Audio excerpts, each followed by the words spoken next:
Hello plus one class, good morning to all of you.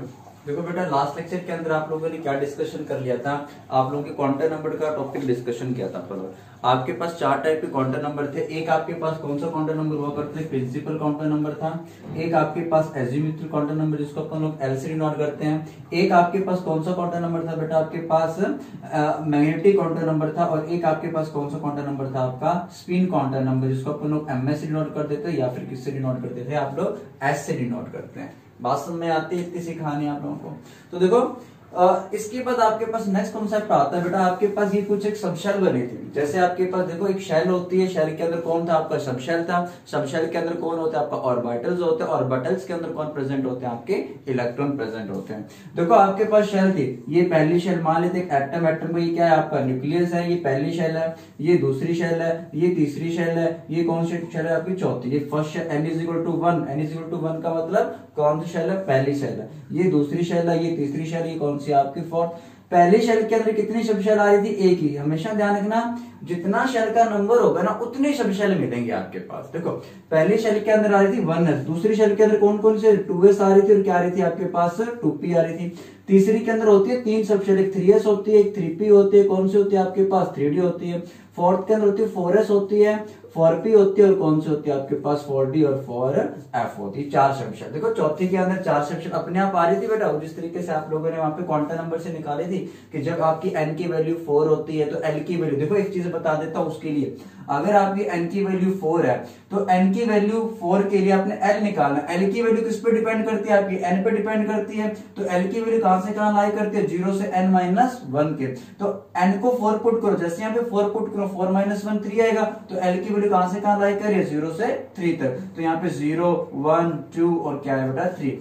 तो n की value 4 के लिए l की कितनी वैल्यू आ रही है? 4 वैल्यू हो रही है। तो इसका मतलब कि n इज इक्वल टू 4 के अंदर अगर l की वैल्यू 4 आ रही है तो कितनी सबशेल होंगी इसके अंदर? 4 होंगी। बात समझ में आती है? आपको पता है कि जब l की वैल्यू 0 है तो कौन सी सबशेल होती है? s सबशेल होती है। अगर l की वैल्यू 1 है तो कौन सी? p होगी। फिर कौन होगी बेटा? आपकी d होगी। कौन होगी? 4। ये शेल कौन सी? चौथी। तो यहाँ पे 4s, ये 4p, 4d और क्या होगी? 4f होती है। इतनी सी कहानी आप लोगों को समझ में आनी चाहिए। फिर इसके बाद मैंने ये बताया था कि आपके पास जो सबशेल होती हैं, चाहे s सबशेल, देखो s किसी की भी हो, चाहे 1s हो, चाहे 2s हो, चाहे तीसरी शेल की s हो बेटा, p किसी की भी सबशेल हो, चाहे दूसरी शेल की p सबशेल हो, चाहे तीसरे की हो, तो हमेशा ध्यान रखना ऑर्बिटल्स की बात कर रहा हूं बेटा। s p d f ये आपके पास क्या होती है? सबशेल होती हैं। s सबशेल के अंदर कितने रूम आ रहे थे आपके पास? एक रूम आ रहा था। इतनी सी कहानी समझ में आती है? P के अंदर कितने कमरे आ रहे थे आपके पास? 3, मतलब 3 ऑर्बिटल होते हैं। D के अंदर कितने ऑर्बिटल होते हैं आपके पास? 5 होते हैं। और F के अंदर कितने ऑर्बिटल्स होते हैं आपके पास? 7, 1 2 3 4 5 6 और 7। ध्यान रखना, S के अंदर एक ऑर्बिटल, P के अंदर 3 ऑर्बिटल, D के अंदर 5 होते हैं, F के अंदर कितने होते हैं? 7 होते हैं। आपको पता होना चाहिए कि जो एक रूम होता है उसके अंदर कितने बंदे सो सकते हैं? 2 बंदे, मतलब इलेक्ट्रॉन्स। तो एक रूम है, S के अंदर कितने रूम है? एक। S के अंदर कितने कमरे हैं? एक ही कमरा है। तो अगर S के अंदर एक ऑर्बिटल है तो एक ऑर्बिटल के अंदर मैक्सिमम कितने बंदे आ सकते हैं? 2 बंदे आ सकते हैं। तो मैक्सिमम इलेक्ट्रॉन कितने आ सकते हैं इसके अंदर? 2 ही आ सकते हैं। S किसी की भी हो, चाहे 2s हो। ध्यान रखना, बच्चा कंफ्यूज हो जाता है कि बच्चा क्या करता है? 3s है। 3s का मतलब इसमें S के अंदर 3 ऑर्बिटल होंगे, लेकिन ऐसा नहीं है बेटा। S किसी की भी हो, चाहे पहली शेल की सबशेल हो, चाहे दूसरे की हो, चाहे तीसरे की हो, चाहे चौथी की हो, S के अंदर हमेशा कितने ऑर्बिटल्स होंगे? एक ऑर्बिटल होगा। P के अंदर हमेशा कितने ऑर्बिटल होंगे? 3 ऑर्बिटल होंगे। और D के अंदर कितने होंगे? हमेशा 5। और F के अंदर कितने होंगे? हमेशा 7 ऑर्बिटल्स होंगे। इतनी सी कहानी आप लोगों को सुनने आनी चाहिए। क्लियर है कहानी बेटा? तो S के अंदर कितने मैक्सिमम इलेक्ट्रॉन है? 2। P के अंदर देखो कितने ऑर्बिटल है बेटा? 3 है। एक के अंदर 2 इलेक्ट्रॉन आ सकते हैं, तो 3 के अंदर कितने आ सकते हैं? 6 इलेक्ट्रॉन आ सकते हैं। D के अंदर मैक्सिमम कितने आ सकते हैं आपके पास? 10 इलेक्ट्रॉन आ सकते हैं। और F के अंदर मैक्सिमम कितने आ सकते हैं आपके? 40 इलेक्ट्रॉन आ सकते हैं। अब हमने क्या करना है? इन इलेक्ट्रॉन्स को, जो इलेक्ट्रॉन्स है उनको अपन यहां, ठीक है, देखो अभी हमने क्या किया? F के अंदर कितने इलेक्ट्रॉन आए आपके? 14 आए। अब हमारा मेन टारगेट क्या है? हमने क्या करना है? इन सबशेल के अंदर क्या करना है? आपके इलेक्ट्रॉन की फिलिंग करनी है। अब इनके अंदर हम लोग ऐसे नहीं फिल कर देंगे, किसी के अंदर भी इलेक्ट्रॉन फिल कर देंगे। देखो इनके अंदर इलेक्ट्रॉन की फिलिंग करने के लिए हमारे पास क्या कुछ बेसिक कंसेप्ट होते हैं, उन कंसेप्ट को हम फॉलो करते हुए क्या करेंगे, इन सब शेल के अंदर क्या करेंगे, इलेक्ट्रॉन को फिलअप करेंगे। ध्यान रखना केमिस्ट्री के अंदर एक सीधा सा रूल होता है, जिसकी एनर्जी जो सबसे कम होगी, जिसकी एनर्जी क्या होगी सबसे कम होगी ना, इलेक्ट्रॉन पहले उसमें एंटर करेगा। बात समझ में आती है? जैसे आपका स्कूल है, स्कूल के एक शेल थी, उसके अंदर क्या थी, सब शेल बनी हुई है। तो सबसे पहले बच्चे कहाँ आते, ग्राउंड लेवल पे आते हैं ना, सीधा ऐसे तो नहीं हायर लेवल पे चले जाते हैं। तो उसको ऐसे सोचना बेटा आप लोग, पहले हम क्या करें, स्कूल वाले क्या हम करते हैं, पहले हम लोग ग्राउंड लेवल को फिल करेंगे, उसकी एनर्जी कम है बेटा, जब ग्राउंड लेवल फिल होगा तभी तो हम किसके ऊपर जाते हैं, हायर लेवल के ऊपर जाएंगे। इसी तरीके से क्या होता है कि जब भी हम किसी भी एटम के अंदर उसकी जो सबशेल होती हैं उनके अंदर जब इलेक्ट्रॉन की फिलिंग करेंगे तो सबसे पहले आपका इलेक्ट्रॉन किसमें एंटर करेगा, जिस सबशेल की एनर्जी क्या होगी सबसे कम होगी, इलेक्ट्रॉन पहले उसमें एंटर करेगा। तो इसका जो कॉन्सेप्ट किया दिया था, मतलब किसके बेस के ऊपर बढ़ते हैं, उस चीज जो इसका प्रिंसिपल है वो क्या प्रिंसिपल है हमारे पास, हाउ प्रिंसिपल के बेस के ऊपर मैंने कॉन्सेप्ट लिखा बेटा, how to fill electronic configuration, कैसे करते हैं। तो इलेक्ट्रॉनिक कॉन्फ़िगरेशन को फिल करने के लिए हमें प्रिंसिपल पढ़ेंगे, जिस प्रिंसिपल का क्या नाम है, हाउ प्रिंसिपल है। बात समझ में आती है? देखो सुनने में पता नहीं कौन से देश का साइंटिस्ट लग रहा है बेटा, कुछ बच्चे सोच रहे हो जापान का, ऑस्ट्रेलिया का, पता नहीं कहां का है, हाउ कौन से देश का साइंटिस्ट लग रहा है बेटा आपको, ये कोई साइंटिस्ट का नेम नहीं, बच्चा हमेशा कई बच्चों को पता ही नहीं होता है, ये चीजें ध्यान रखना। ये हाउ कोई साइंटिस्ट का नाम नहीं है, ध्यान रखना, how is not any scientist. How का मतलब होता है बिल्डिंग अप, वास्तव में एक बिल्डिंग बनाएंगे हम लोग। पहले क्या करेंगे हम लोग, हाउ क्या प्रिंसिपल क्या कहता है, ये प्रिंसिपल क्या कहता है कि आपका इलेक्ट्रॉन सबसे पहले उस ऑर्बिटल के अंदर जाएगा जिस ऑर्बिटल की एनर्जी क्या होगी सबसे कम होगी। बात समझ में आती है? पहले आपका इलेक्ट्रॉन जाएगा जिसकी एनर्जी सबसे कम होगी, जिसकी एनर्जी सबसे कम होगी पहले उसमें जाएगा, फिर हायर एनर्जी वाले में, फिर हायर, फिर हायर, फिर अब हम क्या करते हैं, इन सबशेल के अंदर आपने क्या करना, इलेक्ट्रॉन की फिलिंग करनी है। अब इनके अंदर हमें पता है कैसे चलेगा अभी किसकी एनर्जी कम है, किसकी एनर्जी ज्यादा है, किस ऑर्बिटल की एनर्जी ज्यादा है, किस ऑर्बिटल की एनर्जी कम है। तो उस चीज के लिए हमारे पास एक छोटा सा एनर्जी के बीच में रिलेशन है बेटा, energy is directly proportional to n+l। जिस भी सबशेल की n+l की वैल्यू ज्यादा होगी उसकी एनर्जी क्या होगी, ज्यादा होगी। अगर ये रूल कहीं फेल हो जाता है तब हम किसके पास जाएंगे, इसके पास, जिसकी n की वैल्यू ज्यादा होगी उसकी एनर्जी क्या होगी, ज्यादा होगी। बात समझ में आती है? पहले आपने ये रूल अप्लाई करना है, जब ये रूल फेल हो जाए तभी आपने क्या करना, इस रूल के ऊपर जाना है। बात समझ में आती है? इतनी सी कहानी आपको पता होनी चाहिए। अब हम देखते हैं बेटा कि कैसे हम इन सबशेल की एनर्जी निकालेंगे, किसकी एनर्जी ज्यादा है, किसकी एनर्जी कम है। जिसकी एनर्जी कम होगी इलेक्ट्रॉन पहले उसमें फिलअप होगा। ये सब किसने बताया बेटा आपको, इस प्रिंसिपल के बेस पे हम लोग क्या करेंगे, यहाँ पे फिलिंग करेंगे। किसकी फिलिंग करेंगे, इलेक्ट्रॉन्स की फिलिंग करेंगे। ये कॉन्सेप्ट मोस्ट इंपॉर्टेंट है बेटा, ये आपको कॉन्सेप्ट अच्छे से आना चाहिए, सीधी सी बात ये है, ठीक है। तो आओ फिल करते हैं इलेक्ट्रॉन को, ये नोट कर लेना आप लोग, साथ साथ नोट करते रहना आप लोग। तो देखो मैं यहाँ पे लिखता हूं, आपके पास क्या होता है, एक होता है आपके पास 1s सबशेल होती है, एक आपके पास 2s होती है, एक आपके पास 2p होती है, एक आपके 3s होती है, एक आपके पास 3p है, 3d है, 4s है, 4p है, और कौन सी 4d तक ले लेते हैं अपन लोग, फिलिंग कर लेते हैं। आगे भी कर सकते हो, 5s 4f भी ले लो आप लोग। बात समझ में आती है? अब आपने ये देखना कि किसकी एनर्जी ज्यादा है, किसकी एनर्जी क्या है, कम है। अब 1s की एनर्जी निकालने का फॉर्मूला क्या था आपके पास, n+l बेटा, ये फॉर्मूला है, energy is directly proportional to n+l। जिसकी n+l की वैल्यू ज्यादा होगी उसकी एनर्जी क्या होगी, ज्यादा होगी। तो देखो 1+l, देखो इसके s के आगे जो चीज लगी रही है हमें क्या बताएगा, n की वैल्यू बताएगा। आपको ये पता होना चाहिए, s,p,d,f, s के लिए l की वैल्यू 0 होती है, P के लिए L की वैल्यू 1 होती है, D के लिए L की वैल्यू 2 होती है, F के लिए L की वैल्यू कितनी होती है, 3 होती है। बात समझ में आती है? ये चीजें आपको पता होनी चाहिए। जो इनके आगे जो चीज है वो हमें क्या बताएगा, जैसे 1 है, 2, 3, 4, ये हमें क्या बता रहा है, शेल बता रही है, कौन सी शेल है, ये तीसरी शेल है, ये भी तीसरी शेल का P है। D कौन सी, जो D सब शेल है वो कौन सी शेल की है, तीसरी शेल की है। बात समझ में आती है? आओ इसकी एनर्जी निकालो। इसकी एनर्जी निकालने के लिए हम क्या करेंगे, n+l, n की वैल्यू यहाँ पे कितनी है, 1, L की वैल्यू यहाँ पे कितनी है, 0। तो इसकी जो एनर्जी कितनी है बेटा, n+l की वैल्यू इसकी कितनी है बेटा, 1 आई यहाँ पे, n+l की वैल्यू यहाँ पे कितनी है, इसकी 1 आती है, ठीक है। इसकी कितनी आती है आपके पास, कुछ ऐसे कर लेते हैं अपन लोग, ऐसे कर लेते हैं। इसकी एन की वैल्यू कितनी है 2, एल की वैल्यू कितनी है 0, तो कितनी एनर्जी है यहाँ पे 2 है। तो इन दोनों में से एन प्लस एल की वैल्यू किसकी ज्यादा आ रही है, 2s की ज्यादा आ रही है, तो इसका मतलब 2s की जो एनर्जी है वो ज्यादा है एज कंपेरिजन टू 1s से। बात समझ में आती है। तो अगर मैं आपसे पूछूं इलेक्ट्रॉन पहले किसमें जाएंगे, जिसकी एनर्जी कम होगी इलेक्ट्रॉन उसमें एंटर करेगा पहले, तो इसकी एनर्जी कम है तो इलेक्ट्रॉन पहले इसमें जाएंगे, फिर किसके अंदर जाएंगे, आपके इसके अंदर जाएंगे। ठीक है, 2p की एनर्जी निकालोगे तो 2 प्लस कितना आएगा 1, तो 3 आएगी, इसकी एनर्जी और ज्यादा आ गई। इसकी एनर्जी निकालोगे 3 प्लस क्या आएगा 0, तो यहाँ पे एनर्जी कितनी आ गई 3 आ गई। बात समझ में आती है। अब इन दोनों की एनर्जी क्या आ गई, सेम सेम आ गई। देखना बेटा, इन दोनों की एनर्जी क्या आ गई, सेम सेम आ गई, मतलब ये वाला रूल क्या हो गया फेल। दूसरा रूल क्या था, energy is directly proportional to N, जिसकी एन की वैल्यू ज्यादा होगी उसकी एनर्जी ज्यादा होगी। तो इन दोनों में से एन की वैल्यू ज्यादा किसकी है, इसकी एन की वैल्यू क्या है ज्यादा, तो 3s की एनर्जी क्या होगी, इसलिए ज्यादा होगी। बात समझ में आती है। अब यहाँ पे देखो 3p, तो यहाँ पे देखो 3p, 3 प्लस कितना आएगा 1, 4, इसकी एनर्जी और ज्यादा आ गई। इसके बाद देखो आप 3d की बात करते हैं बेटा, 3d की बात करते हैं तो 3 प्लस कितना आएगा, d की वैल्यू कितनी होती है आपका 2 होती है, तो 3 प्लस 2 कितना आएगा 5 आता है आपके पास। इसके बाद कौन आता है आपके पास 4s आता है, 4 प्लस कितना है 0, तो यहाँ पे क्या आएगा, यहाँ पे एनर्जी 4 आएगी। तो ध्यान रखना 3d और 4s में किसकी एनर्जी ज्यादा है आपकी, 3d की एनर्जी ज्यादा, 4s की एनर्जी क्या है कम। 4s की वैल्यू आ रही है 4 और 3d की वैल्यू कितनी आ रही है आपके पास 5 आ रही है। बात समझ में आती है किसी, तो इलेक्ट्रॉन पहले 3p में, 3p के बाद किसमें जंप मारेगा 4s में, 4s के बाद किसमें आएगा आपका 3d में। ध्यान रखना अगर आपसे पूछे कि 3d और 4s में इलेक्ट्रॉन पहले किसमें फिल होंगे, आपके इलेक्ट्रॉन पहले 4s में फिल होंगे, फिर किसमें फिल होंगे आपके इलेक्ट्रॉन 3d में, क्योंकि इसकी एनर्जी कम है, इसकी एनर्जी क्या है ज्यादा। अब इसके बाद 4p की देखो बेटा एनर्जी कितनी आएगी, 4 प्लस कितना है यहाँ पे 1, 5 आएगा। 4d की एनर्जी कितनी आएगी, 4 प्लस कितना है यहाँ पे 2, 4 प्लस 2 कितना होता है 6। अगर हम लोग 4f की एनर्जी निकालें, 4f की 4 प्लस कितना आएगा यहाँ पे 3, 4 प्लस 3 इज इक्वल टू 7 आ जाएगा। कहानी समझ में आती है।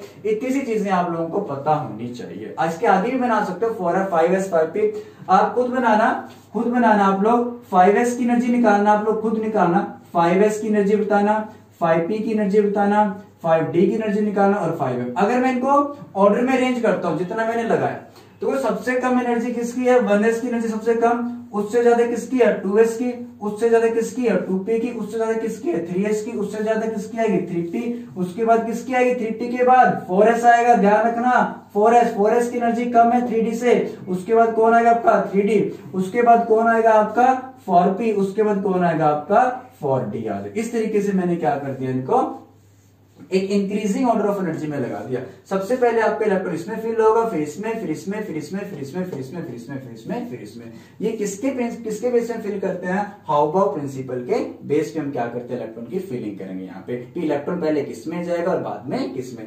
तो हमने ऐसा कुछ तो याद नहीं रखना, हमारे पास इसके इलेक्ट्रॉन को भरने की छोटी सी क्या है ट्रिक है, उसको अपन लोग क्या यहाँ पे सीख लेते हैं। बात समझ में आती है बेटा। आओ एक छोटा सा अपन लोग ट्रिकी फॉर्मूला कर लेते हैं, उसके अकॉर्डिंग हमने क्या करते हैं इलेक्ट्रॉन की फिलिंग करते जाना। लो आपने इसकी एनर्जी निकाल के बतानी है मुझे, 5s की, 5p की, 5d की, 6s की, 6p की, इस तरीके से एनर्जी बतानी है आप लोगों ने। बात समझ में आती है, इनकी एनर्जी निकाल के दिखानी है। लो अब देखो एक छोटा सा हमारे पास कॉन्सेप्ट होता है, छोटी सी ट्रिक होती है, इसके अकॉर्डिंग आप लोग क्या कर सकते हो इलेक्ट्रॉन की फिलिंग कर सकते हो। तो देखो आपको ये पता है, देखना आपके पास ये एटम था इस तरीके से, यहाँ पे क्या आएगा आपके पास 1s होता है, यहाँ पे 2s 2p होता है। चलो इसको मैं इस तरफ लिखता हूं। देखो आपके पास देखो ये था इस तरीके से एटम है ना, ये आपके पास पहली शेल है, तो पहली शेल के अंदर 1s है, दूसरी शेल के अंदर क्या आपके पास 2s और तीसरी में 2p है, तीसरी में 3s 3p 3d होता है, चौथी शेल के अंदर 4s था, 4p था, 4d था और क्या होता है आपके पास 4f होता है। तो आपने क्या करना है, इसके अंदर इलेक्ट्रॉन की फिलिंग करनी है।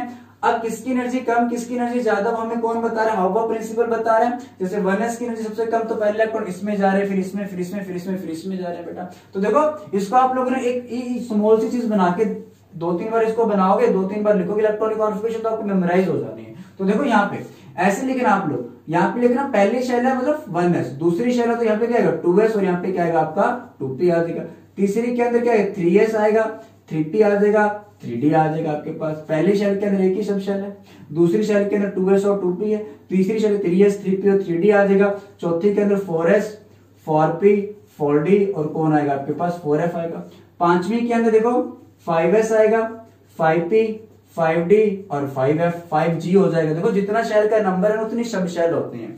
तीसरी शेल है तो 3 सब शेल, चौथी शेल हो 4 सब शेल, पांचवें तो 5 सब शेल मिलेंगे। 5 GB हो इसके अंदर, वो हमें जरूरत नहीं पड़ती, उसकी लिखने की जरूरत ही नहीं पड़ेगी। इसके बाद आपके पास 6S 6P होता है, फिर 6D कर दो। यहाँ पे क्या करिए 7S एंड 7P कर दीजिए। तो देखो आपने अब करना क्या है, यहाँ पे देखो यहाँ पे 1S 2S 3S 4S 4P है, यहाँ पे PP वाले लिख लो, फिर यहाँ पे DD वाले लिख दो, यहाँ पे क्या लिख दो F वाले। ये पहली शेल तो 1S 2S 2P 3P 4P 5P 6P 7P 3D 4D 5D 6D 4F and 5F। अब आपने देखो यहाँ से क्या करना है, यहाँ से आपने तीर मारने स्टार्ट कर दें। तीर तो मार दोगे ना आप लोग बेटा, कैसे मारने हैं तीर, ऊपर से मारने हैं बेटा, ऊपर से मारने स्टार्ट करने यहाँ से तीर, यहां से इस तरीके से। सबसे पहले आपको इलेक्ट्रॉन किस में जाएगा बेटा, 1S के अंदर जाएगा, ऐसे तीर मारने। फिर आपने देखो इस तरीके से, फिर आपका इलेक्ट्रॉन जाता है बेटा किसके अंदर, 2S के अंदर जाता है। देखो पहला तीर ऊपर से मारना, ऊपर से तीर मारोगे डिशुम नीचे आएगा, फिर देन इसका तीर कैसे जाएगा, आपका खाली निकालना है। जैसे तीर खाली निकालोगे फिर आप लोग क्या, जैसे मारोगे फिर किसमें जाएगा 2S, फिर आपका तीर कैसे जाना चाहिए, खाली जाएगा। फिर किसके अंदर जाएगा, 2P से होता हो किसमें जाएगा बेटा आपका, पहले फिर 2P से होता है किसमें जाएगा आपका 3S के अंदर जाएगा। बात समझ में आती है बेटा इस तरीके से। फिर आपका तीर कैसे जाएगा, यहाँ पे खाली जाएगा, फिर आपका तीर वापस लेके वो 3P 4S के अंदर जाएगा बेटा, फिर आपका तीर खाली जाएगा, फिर किसमें जाएंगे 3D 4P और 5S के अंदर जाएगा। इस तरीके से आपने क्या करना है कंप्लीट, फिर तीर आपका खाली आएगा, फिर 4D 5P 6S से होते हुए फिर आपका तीर खाली भेज देना है, फिर 4F 5D 6S 7S, फिर आपका तीर खाली, फिर देन इस तरीके से बना देना। आई थिंक सो दैट इतनी सी कहानी समझ में आती होगी आप लोगों को बेटा, इतनी सी बात समझ में आते नहीं आते बेटा। मैं आपको यहां तक करवा देता हूँ। 1S था आपके पास, फिर कौन था 2S था, 2P था, फिर से देख लीजिए, फिर आपके पास 3S था, 3P था, 3S, यहाँ पे क्या था 3P, यहाँ पे क्या था 3D था, फिर आपके पास 4S है, 4P है, फिर कौन था आपके पास 4D होता है। बात समझ में आते, फिर यहाँ पे 4F। पहले आपके इलेक्ट्रॉन 1S के अंदर, फिर तीर खाली, फिर इसके अंदर जाना है, फिर आपका तीर खाली, फिर 2P 3S से, फिर तीर खाली, फिर 3P 4S में, ऐसे। देखो आप शॉर्ट में समझ सकते हो। देखो जैसे आपके पास क्या है, पहले किसमें गया इलेक्ट्रॉन का 1S के अंदर, फिर आपका खाली, फिर 2S के अंदर, फिर किसमें गया आपका इलेक्ट्रॉन 2P, फिर 3S, फिर किसमें जाएगा आपका 3P 4S, 4S से होते हुए किसमें जाएगा 3D 4P में जाएगा। बेसिकली हमें यहीं तक की जरूरत पड़नी है आपकी, ठीक है। हमने क्या करना है 1 से लेके 30 तक के एलिमेंट की क्या करनी है, इलेक्ट्रॉनिक कॉन्फ़िगरेशन अच्छे से करनी है। अब हमें इतनी सी बात पता लगी, इलेक्ट्रॉन सबसे पहले किसमें जाएंगे 1S के अंदर जाएंगे, फिर किसके अंदर जाएंगे 2S के अंदर, फिर 2P, फिर 3S, फिर 3P 4S, 4S के बाद किसमें जाएगा आपका 3D के अंदर जाएगा। देखो आप लोग इस चीज को ऐसे भी देख सकते हो। एक चीज और देखो, सीखते जाओ, वक्त लगता है सीखने के लिए, ठीक है, थोड़ा वक्त दीजिए आप लोग, बात में आते बिल्कुल। देखो बिल्कुल आपके पास नई चीजें हैं, अब नई चीजों को सीखने के लिए थोड़ा सा तो वक्त लगेगा ना बेटा। ऐसा नहीं है कि मैंने समझाया एक बार और आपको आ गया। आपके अगर वीडियो को बार बार रिपीट कर करके देख लीजिए आप लोग, समझ में नहीं आता आपको, ऐसा नहीं है कि आपको समझ में नहीं आएगा। आई थिंक समझ में आता होगा सारी चीजें। देखो हाउफा प्रिंसिपल क्या कहता है, जिसकी एनर्जी सबसे कम होगी उसके अंदर इलेक्ट्रॉन आपने फिल करना है। एनर्जी निकालने का फॉर्मूला पता लगी आपको, एनर्जी कैसे निकालते हो, N plus rule, N plus L is the formula to find out the energy of any orbital या सबशेल बोल दीजिए आप लोग। देखो जैसे आपके पास एटम है, ये पहली शेल है, दूसरी शेल है, तीसरी शेल है, कौन सी शेल आपके पास चौथी। पहली शेल के अंदर आपका 1S है, दूसरी के अंदर क्या है 2S, फिर क्या आपका 2P है, तीसरी के अंदर 3S है, फिर देन 3P, देन कौन आपका 3D है, फिर कौन आपका 4S है, 4P है, 4D और कौन आता है आपका 4F आता है। देखो सबसे पहले आपका इलेक्ट्रॉन किसके अंदर जाता है 1S के अंदर, 1S के अंदर जाने के बाद किसमें जा रहा है 2S, 2S के बाद किसमें जा रहा है 2P, 2P के बाद किसमें जा रहा है 3S, 3S के बाद किसमें जा रहा है 3P में। ध्यान रखना बेटा 3P को फिल करने के बाद, इस सबशेल को फिल करने के बाद 3D में नहीं जाना आप लोगों ने, किसमें चले जाना आपने 4S के अंदर जाना। किसके अंदर जाओगे बेटा आप लोग 4S के अंदर जाओगे। कई बार क्या करता है बच्चा, ये गलत मिस्टेक कर देगा, ध्यान रखना प्लीज, इस चीज को माइंड में डाल लेना। 3P के बाद किसमें जाओगे आप लोग 4S में जाओगे, 4S के बाद किसमें जाओगे आप लोग 3D में, 3D के बाद आप किसमें चले जाओगे 4P के अंदर। जैसे आपने यहाँ पे दिख रहा होगा 4S, 4S के बाद किसमें गया 3D, 3D के बाद किसमें गया 4P, उसके बाद किसमें जाओगे 5वीं शेल के अंदर इलेक्ट्रॉन फिल करेंगे। बात समझ में आती थी सिखानी, ये आपको अपने मेमोराइज हो जाना है। जब हम क्या करेंगे 1 से लेके 30 तक के एलिमेंट को हम क्या करेंगे यहाँ पे लिखेंगे, बार बार उनकी फिलिंग करें तो अपने आप ही मेमोराइज हो जाना आपको ये चीजें सारी की सारी बेटा। इतनी सी कहानी आई थिंक आप लोगों को समझ में आती होगी। देखो इसलिए मैंने आपको 1 से लेके 20 तक के एलिमेंट पहले आपको मेमोराइज करवा दिए थे ताकि उसकी आपको यहाँ पे कोई दिक्कत ना आए। हम क्या करेंगे अब 1 से लेके 30 तक के एलिमेंट फिल करना है। अब देखो 1 से 20 तो आप लोगों ने फिल कर दिए, अब 21 से लेके 30 तक कैसे एलिमेंट को मेमोराइज करना है वो मेरी जिम्मेवारी है। इतनी सी चीज तो नहीं ऐड करनी पड़ेगी ना, अब आप लोग बड़े हो चुके बेटा, बात ध्यान रखना बेटा, चीजें समझ में आते हैं बेटा आप लोगों को? बहुत बढ़िया बेटा। आप लोग प्लीज या तो कमेंट के अंदर बता दे सर लेक्चर समझ में आ गया, नहीं आया तो बता दे, मतलब कमेंट में ये लिखा कि नहीं समझ में आया, कमेंट में हमेशा लिखा वंडरफुल, बहुत बढ़िया सर, मजा आ गया सुन के, ठीक है। चलो इट्स ओके। आप लोग इंडिविजुअल मैसेज करके बता दिया करो मुझे कि सर यहाँ पे दिक्कत आ रही है, मुझे कुछ प्रॉब्लम आ रही है, समझ में नहीं आ रहा आपका लेक्चर, तो मैं उसको और थोड़ा सा इंप्रूव करके आपको बताने की कोशिश करूंगा, ठीक है। अब हम लोग रूबरू तो नहीं हो पा रहे हैं, सबसे बड़ा मेन प्रॉब्लम यही रहता है कि एक तो आप लोगों को डायरेक्टली हम लोग इंटरेक्ट करते हैं, एक हम इनडायरेक्टली वे से हम लोग अब क्या कर इंटरेक्ट करें, तो बड़ा डिफरेंस पड़ जाता है उस चीज से, ठीक है। चलो वैसे आप लोग सभी स्कूल को मिस कर ही रहे होंगे, आई थिंक सो दैट, काफी टाइम हो गया, 2 महीने हो गए अपन लोगों को घर पे रहते हुए, है ना, तो स्कूल होता है बेटा। चलो इसके बाद अब हमारा मेन पर्पस है, इनके अंदर हमने क्या किया, लैपटॉप को फिलअप करना बेटा। आपके पास क्या था, आपके पास ये 1s था, यहाँ पे 2s था, यहाँ पे कौन था 2p था, ये 3s था, 3p था, कौन था आपका 3d। पहले 1s के अंदर फिर किसमें जाता है 2s के बाद किसमें 2p, 3s से होता है किसमें जा रहा है आपका 3p में जा रहा है, समथिंग कुछ ऐसे चीजें चलेंगे आपके पास, ठीक है। आओ इसके अंदर अब इलेक्ट्रॉन को फिलिंग करने से पहले एक रूल और सीखना है बेटा, हंस रूल और सीखते हैं बेटा। हंस रूल क्या कहता है, वो चीजें और सीख लो बेटा। हंस रूल क्या कहता है, हंस रूल क्या कहता है, एक आपके पास हंस रूल है, एक आपके पास पॉली एक्सक्लूसिव प्रिंसिपल आएगा, कौन आएगा, पॉली एक्सक्लूसिव प्रिंसिपल। हंस रूल क्या कहता है उसको मैं यहाँ पे लिख देता हूँ। इन दोनों कॉन्सेप्ट को अपन लोग नेक्स्ट लेक्चर के अंदर रीड आउट करेंगे। ओके बेटा, good bye, take care, sweet dream.